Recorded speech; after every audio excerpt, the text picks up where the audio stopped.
Hey, welcome everyone to Wizards Outlook. Got Cardo Dudley Jr. joining us live from Capital One.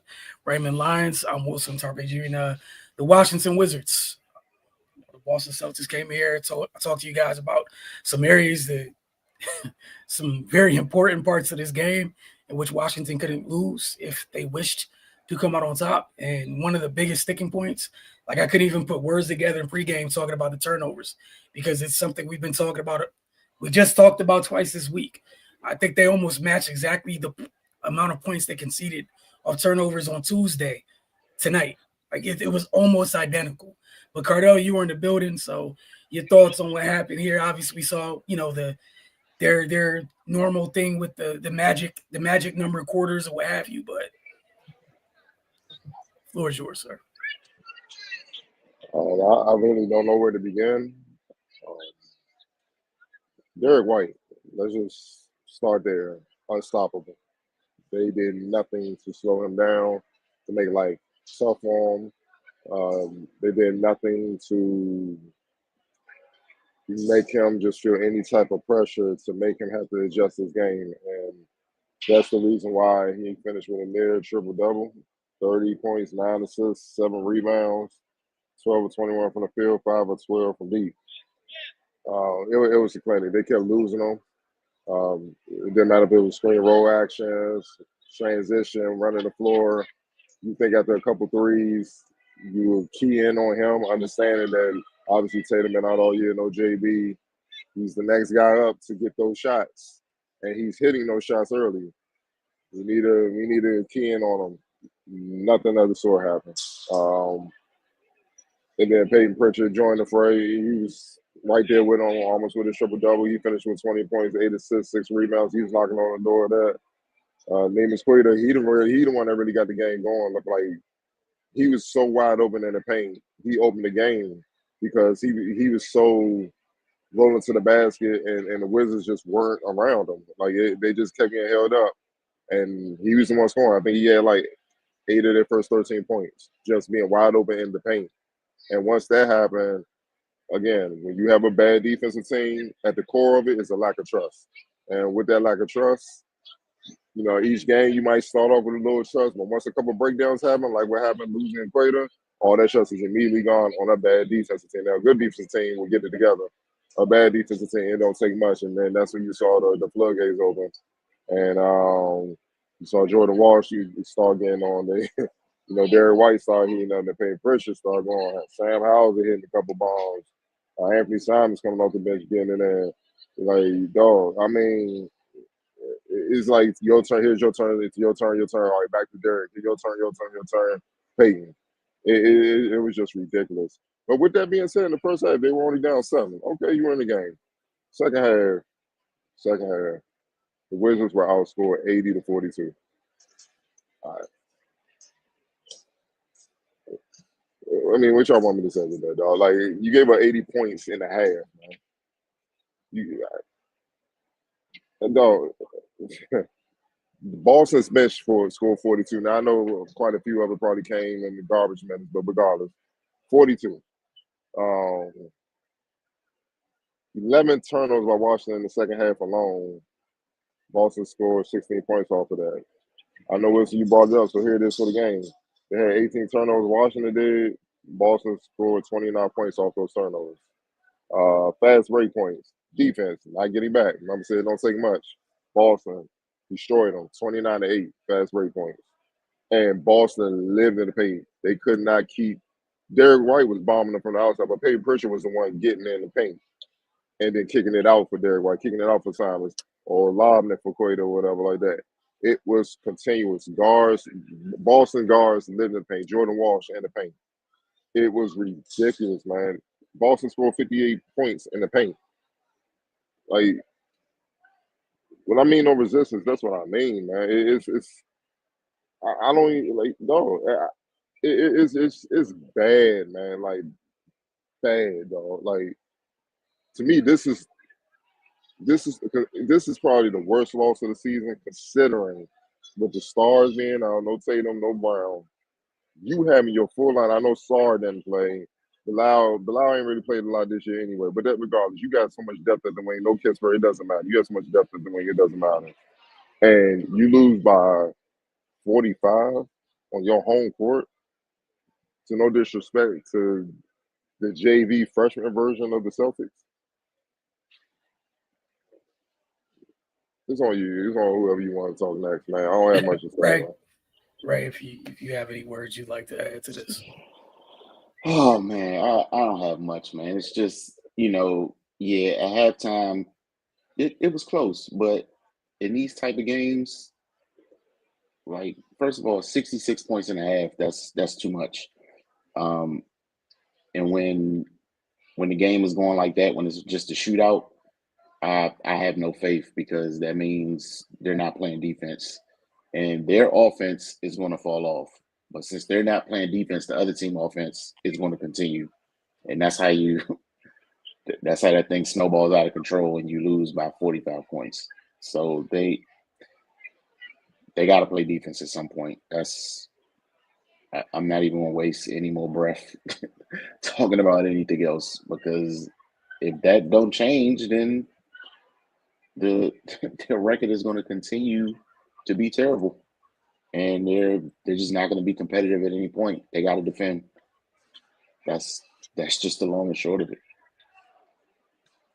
And before you go, Wilson, the Go ahead. defense, the defense, like what Ray said, yes.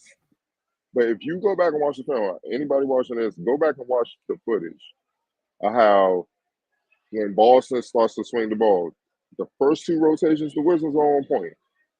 Then it's that third or fourth pass where the guy is just delayed, and it's like, what do you think they were going to do? And then it's like pass, pass, pass.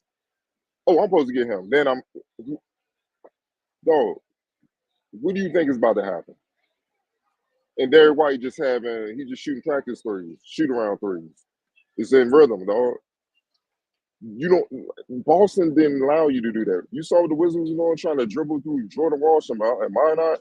These two dudes that's on the roster for defense, super athletic, long, 6'6", 6'7" wings, and they trying to dribble through that. What they do? Constantly strip the ball and we gone. We off to the races. Okay? They kept trying to ISO Jordan Walsh. So he's on the roster in the league because of his defense, like IQ stuff that doesn't even make sense. Why are you attacking him? You feel what I'm saying? We know you can't attack Derek White.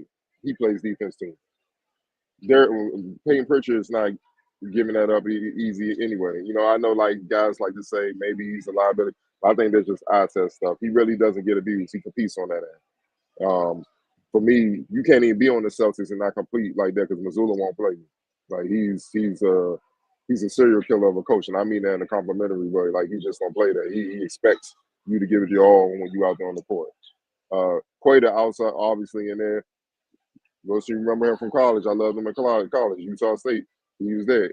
He blocking all that. He's down there to be a rim protector and do what he need to do, man. But the Wizards is always a couple guys. There's always a couple leaks in their defense. And you know what I'm saying? Where it's like 2 or 3 guys that are rotating, getting on, doing what they need to do, getting over screens or something. As soon as that ball gets to moving, they always find a weak link, and it's somebody being late, and then those guys are the ones bombing away at 3. And it don't take much, and then they just open the floodgates with the Wizards like, I don't trust it. So now those guys that were playing defense, doing what they're supposed to do, now they start overhelping because they don't trust the other fools that wasn't doing it. Now the whole shit just go to hell.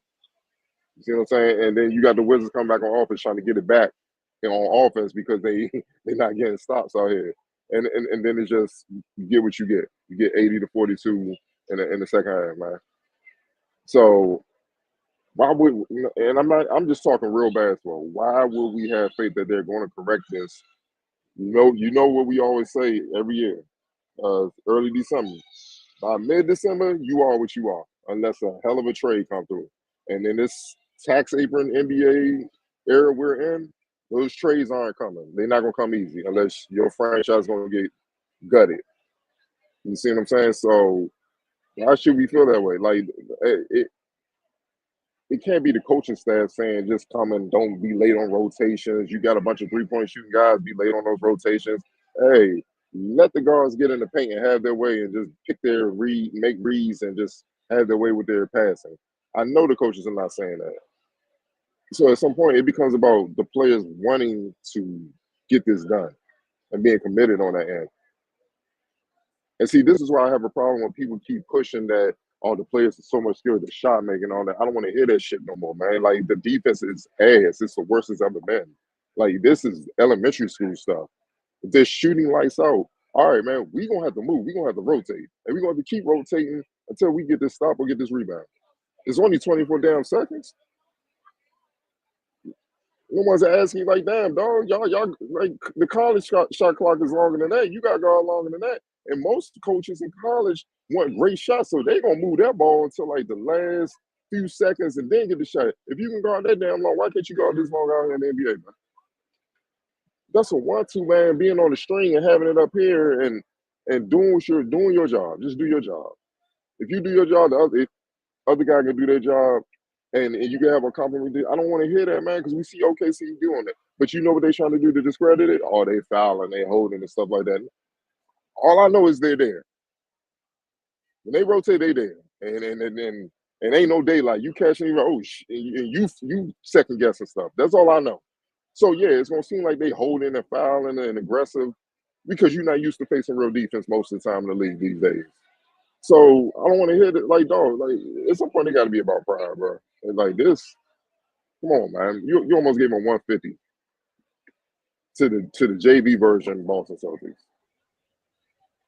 I got something for you guys. So you remember when they played the Celtics earlier this season? The score of that game was 136 to 107. That was with Jaylen Brown on the court. Sarr went for 31 in that one. Jaylen Brown had 35 in that game. And that was, Cardell, like we've been talking about the guys on the margin stepping up and having big games. That was the Minot game for Boston in that one. Kata almost had the same production. Last time it was Minot stepping out and doing a little too much. Tonight, it was Jordan Walsh stepping out and exceeding his production. Like, the only thing he missed tonight was a free throw. That's how unbothered Jordan Walsh was throughout 4 quarters. 8 of 8, dog. Josh Minot shot 40% from 3. And he had 2 threes that literally hit the corner of the backboard and the top of the backboard. And their defense so bad, they allowed a guy shooting like that to come out of the game to get in rhythm and be productive. It's embarrassing, dog. It's embarrassing, man.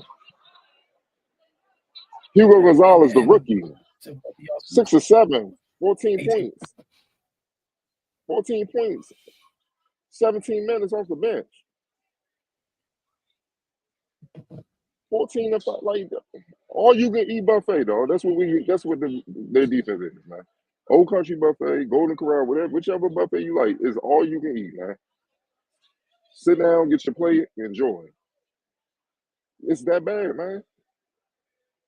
So nah, man, I don't want to hear this shit no more, dog. Don't come to me about this more skill shit now, dog. I'm gonna be ready to slap the hell out of you. Like, it's pissing me off, man, seeing this shit. It's like, it's bad, man. I can't take this shit, man. No disrespect, dog. I'm like, dog. And I'm not saying it's easy, bro. Like, I know that it's the league, man. I get it. But damn, dog, give yourself a fighting chance, man. You gotta play defense.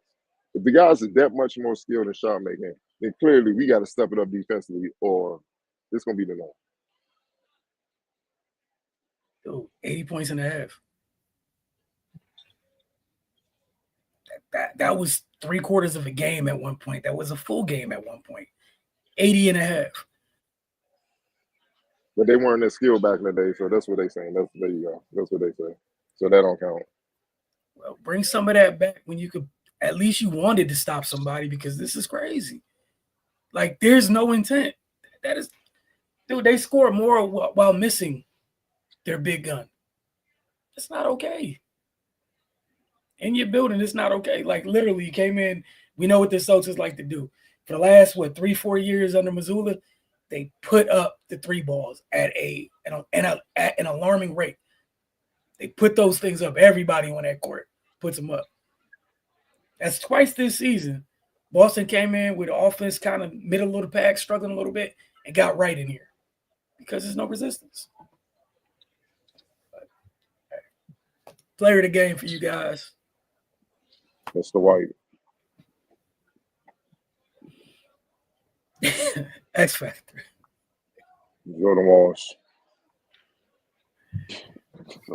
Ray, I'm sorry, I didn't mean to cut you off. Did you have any Nah, other candidates? man. I figured you would just say something, so I apologize for that.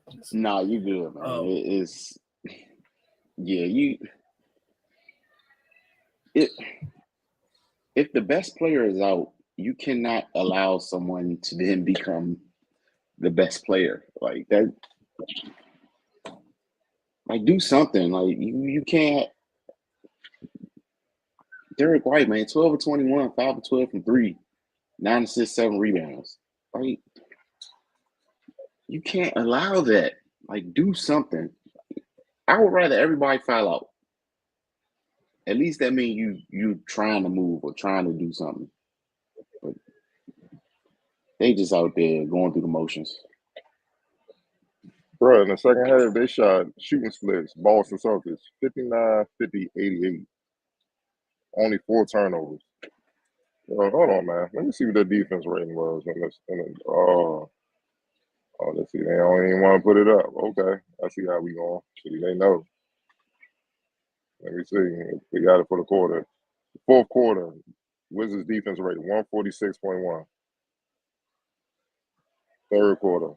The third quarter defensive rating 164.4 Wizards. Yeah, nothing's changing. Nothing's changing. Like we almost got a pre-written script for post game and pre-game at this point until they change it. Like we could tell you what the other team's going to come in and what to look for, but in terms of the keys are never changing. It's the end of the floors. Nothing's changing until they make a change. Nothing's changing. We had a couple comments while you guys talking, disagreeing with you guys. 45 points lost. No Jaylen Brown. Yeah. Saying D. White was player of the game. Walsh X Factor 22 on 88, 7 boards. Peyton Pritchard 26 and 8. I don't know if this is a youth growing pains. Like, yeah. Nah.